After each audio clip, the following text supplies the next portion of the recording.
Bana, ninachokitumaini buheri wa afya mwanamichezo mwenzetu popote pale ulipo, karibu nyumbani. Tuko naye Dominic Salamba, wewe kusikia mengi na mazuri. Cha kufanya endelea kuwa nasi ili tukusogezee taarifa kwa sababu mechi ya Simba na Yanga imeshaisha. Mambo yalikuwa mengi kweli kweli, mivutano ya hapa na pale, lakini kwa sasa bwana, watu wanazungumza lugha moja, wanataka wafahamu tetesi mbalimbali za usajili. Nani anakwenda wapi? Wapi wanamwacha nani? Shughuli ni nzito kweli kweli. Young Africans rasmi wamekiongeza chuba kutokea Ivory Coast, anaitwa Dombia. Dominic Salamba anakwenda kutujuza kwa undani zaidi. Je, iko chuma ni kweli kimesaini, kitakaa kwa muda gani? Lakini vipi uwezo wake? Je, ni miongoni mwa wachezaji sahihi ambao wataonyesha ushindani kwenye ligi kuu ya soka Tanzania bara na mashindano ya kimataifa? Basi kuwa nasi sako kwa bako ili uendelee pia kuselelea matangazo cha didi kweli kweli, yasikuwa na shida wala shaka yoyote. Mtaalamu Dominic Salamba, uko vizuri bro? Namshukuru Mungu niko vizuri kabisa. Uzima upo na ulalamiki? Mungu ni mwema kabisa. Unaposikia jina la Dombia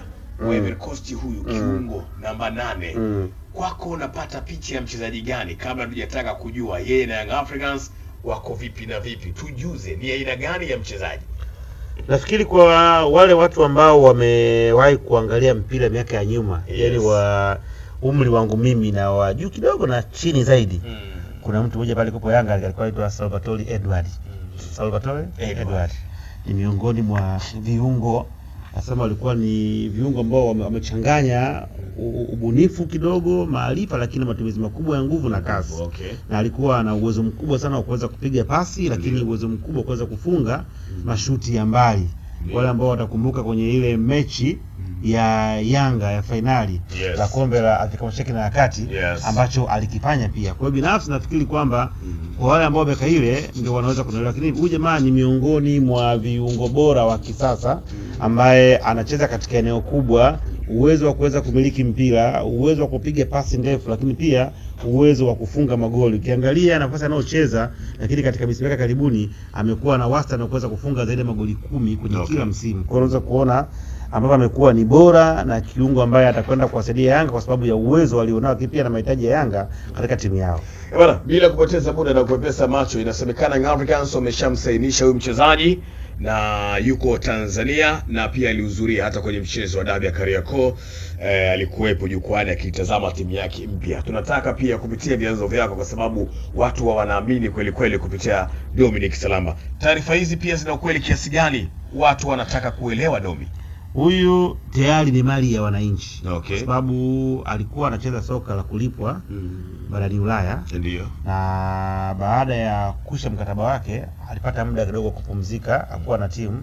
Kwa Yanga waliamua kumchukua mapema ili kuja kumtengeneza match fitness, lakini pia na kuweza kumwangalia kile ambacho kiliwashawishi waweze kumtafuta. Lakini balaa ambayo alikuwa alifanya mazoezini lilitosha kuwashawishi, na walitamani hata kwenye mechi ya juzi ya Simba waweze kumtumia kwa sababu ana balaa ambalo ni la hatari sana. Kwa hiyo wameshamsaini moja kwa moja. Kwa hiyo ni mali ya Yanga, kimbakia tu msimu uweze kumalizika. Kwa hivyo umeshamalizika, lisha aweze kufunguliwa, basi wapeleke usajili wake na waanze kumtumia katika msimu unaokuja. Ni miongoni mwa mali bora ambazo zimeshawahi kutokea katika soka la Afrika, na hata kumwangalia Pacome anamfahamu huyu jamaa, na alistuka kwanza kumuona tena katika ardhi ya Tanzania, kwa sababu wengi hawakutaraji kama angeweza kuja Tanzania kutokana na aina ya talent alionayo. Lakini ameweza kurudi, na nafikiri anakwenda kuanza safari yake nyingine ya mafanikio ya kisoka. Kwa binafsi tayari ni mwananchi, na tayari Yanga wapata namba 8 shoka ambaye anaweza kuunganisha kati ya eneo la kiungo cha ulinzi na ushambuliaji, lakini pia atakwenda kuungana na mwenzake yule anasema ni mashuti plus. Kwa Yanga watakuwa wana hatari moja balaa sana. Bwana, yule ambaye sasa hivi analamba koni, balaa kubwa sana kwenda kutokea katika mtandao. Akasema kwamba watu wajipange. Yaani wenzao wanafikiri moto unapoa, ndio wanazidi kuongeza. Sasa yale mashuti yale ambaye pia kule Mwanza katika mechi ya finali ya kombe la FA na haya mengine, tumwachie Mungu. Bwana Salamba, watu wakawa wanauliza maswali mengi kweli kweli, na miongoni mwa vitu ambavyo nikaambiwa nije nikuulize na wadau mbalimbali ni juu ya hiyo tani yake. Mchezaji ametoka Ulaya, anarejea kwenye ardhi Afrika, ukanda wa Afrika Mashariki. Watu wanaweka alama za kuuliza, kwa nini arejee huku? Ama ndio vile anakuja kumaliza kipaji chake, yasiwe yale yakina Fizota Konkon? Nafikiri leo tunamzungumzia Mayele, alitokea wapi? Kongo. Kuna ambaye alikuwa anamjua Mayele? Hapana. Na kwa pengine hata wa Kongo walifikiri pengine anakwenda kupotea na kwenda kuisha. Kwa sababu kwa kipindi kile ilikuwa Kongo ndo kuna mpira uko juu. Lakini unapozungumza imekuwa historia. Unapozungumzia miongoni mwa washambuliaji bora wa Afrika watatu kwa sasa, huwezi kuacha kumwacha Mayele ambaye soka la ndani. Na hata ukisikia kesho atakwenda sehemu nyingine yote huwezi kushangaa. Changamoto pengine inaweza kaa tu age wise kwa sababu ya wenzetu Ulaya wanaangalia sana swala zima la nini? La umri. Lakini pia leo hii tunamzungumzia Aziz Ki. Kwa ubora ambao alikuwa nao. Sasa watu wangetamani pengine ongeza kumuona na kwenda Ulaya au Afrika Kaskazini. Lakini alitua kwenye Tanzania na tuishuhudia somo la moja mara mbili kocha wa Mamelodi Mama Mokoena Ulan akimuhusudu na kumuhitaji. Naona lakini bado alikuja kuchezea Yanga. Lakini pia unazungumzia mtu kama Pape Osman Sako katika umri mdogo baada ya kwenda Europe ili mpaka aje apitie Simba. Baadaye aondoke anaenda wapi? Ufaransa. Kwa hiyo soka sasa hizi limebadilika na limekuwa. Lakini pia tumekuwa tuna uwezo wa contain nyota wengi bora kutoka wana mbalimbali. Kwa hiyo kuna wakati mchezaji anakwenda sehemu ili iweze kuwa rahisi na wanaangalia maeneo ambayo ni rahisi kuweza kutoka leo hii. Miongoni mwa ligi ambazo ukienda rahisi kuweza kuonekana barani Afrika. Ukisema utaje ligi tatu kubwa bora uwezi kuacha kuzungumzia NBC Premier League. Sio kwa bora kwa maana kiwanjani, kwa maana ya kuonekana. Ni ligi pekee katika kanda wetu wa huku ukusibu jenga sasa ambao unaweza kaangalia mechi zote pengine za South Africa. Unaweza ukacompare.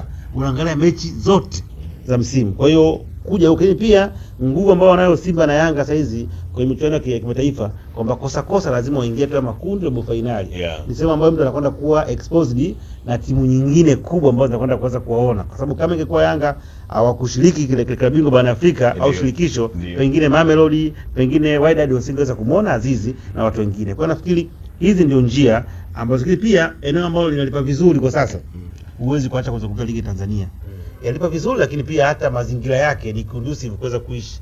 Watu wengi wanatamani. Maisha ni rahisi na mishahara ni mikubwa. Kwa nafikiri haya yote na akiangalia na wenzake. Sababu mtu anaangalia kuna watu wameenda Algeria, wameenda Tunisia, wameenda Morocco ambao wametokea Ghana, Mali, wametokea Burkina Faso, wametokea Ivory Coast, Senegal, wakikompea na kina Azizo, kina Diarra ambao tuko nao, kuna kina Yokwasi, wakiangalia kina Pakome, wanaporudi kwao bila ambavyo wanavyo vinawashawishi mijengo walionayo, biashara walizonazo, kwa kugundua kwamba saizi biashara iko Afrika Mashariki na Kati na sehemu nyingine Tanzania. Kwa hiyo amekuja kwenye nao ambayo tutamfanya arudi kwenye ubora wake, kwa sababu Yanga saizi wanafanya biashara brother. Kwamba ukija ukiosha vizuri wanakutia sokoni, wanatengeneza pesa nyingi, maisha yanaendelea. Kwa hiyo binafsi nafikiri ndio inakuja kuwa safari yake nyingine ya pili kwenye klabu ya Yanga kwenda katika mafanikio makubwa ya kisoka barani Ulaya. Salamba, umri wake na mahitaji ya Yanga unavizungumziaje? Ni miongoni mwa wachezaji ambao huenda wakatumika kwenye project nzuri hata ya muda mrefu kwa upande wa Yanga Afrika, ama ni wale wachezaji ambao wanakuja labda kumaliza kutokana na umri wake? Umri wake uko sahihi. Ni mtu ambaye unaweza kwenda kumtumia, anaweza akakuofa. Unajua mpira ni mchezo ambao hauna muda mrefu sana. Ukipata mchezaji ambaye anaweza akashua miaka 5 kuweza kutumikia katika bora wa hali ya juu, hiyo ni umri mkubwa sana au ni muda mwingi sana ambao unaweza kwenda kutumia. Kwa hiyo ukimwangalia ndivyo mwangalia kwa nje yake na jinsi alivyo, anaweza kwenda kutumikia kwa muda mrefu. Ingaje sioni kama Yanga wataweza kumaintain kwa muda wote kutokana na bora ambao nimeshuhudia kuona. Kwa hiyo pengine namuona akiwa na msimu wa kwanza wa pili biashara kubwa ikifanyika kwa sababu ana uwezo wa hali ya juu. Nikizungumzia watu wajipange kweli. Unaweza kutibia mkataba wake labda ni wa muda gani ndani ya klabu ya Yanga? Mkataba wa miaka 2. Miaka 2 ambaye amesaini. Miaka 2, lakini ukiona kipengele cha 1 akiweza mwaka mmoja kuweza kufanya mazungumzo tena ya kuongeza miaka mingine 2. Kwa hiyo unakuwa ni 2 au ya kwanza, lakini katika mwaka wa kwanza unakopia kwa miaka 3. Bado sawa.